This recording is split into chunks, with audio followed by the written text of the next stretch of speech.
Jesus Christ is the light and life who comes to us once again today in a world that carries darkness.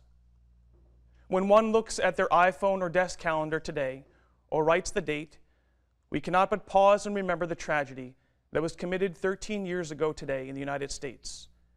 Terrorist attacks which began in Boston and were carried out in New York, Washington, D.C., and Somerset County, Pennsylvania. Attacks in which 2,977 victims lost their lives. It is quite appropriate that God's providence has provided us with today's gospel passage. To you who hear, I say, love your enemies, do good to those who hate you, bless those who curse you, pray for those who mistreat you.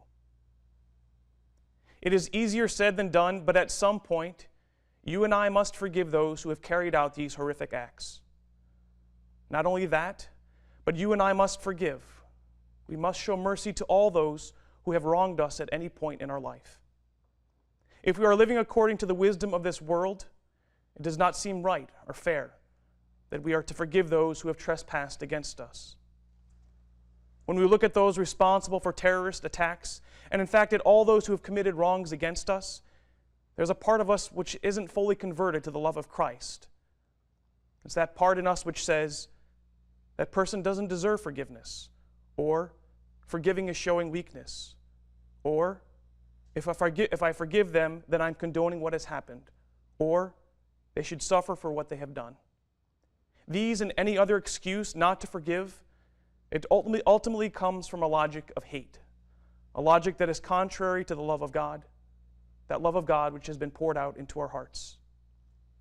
It was only a few weeks ago that the journalist Jim Foley was killed by men professing hate. His mother Diane told her parish priest, "Please pray for me that I don't become bitter. I don't want to hate." She knew and knows that as a Christian she could not hold on to the evil that was thrust into her life. That at some point, in order to continue following Christ, her beloved, she would have to show mercy. She would have to forgive those who killed her son. When we forgive, when we reject evil, and we invite the light and love of Christ to conquer that evil, we follow the one who guides us along the everlasting way. So the Holy Spirit confronts us today with the question, is there someone in your life whom you have not forgiven? Is there some part of your heart that holds on to hate? It is this hate, this grudge, which is preventing us from living fully in the image and likeness of Jesus Christ. Hatred, sin, grudges, these all prevent us from accepting and living out the love of God.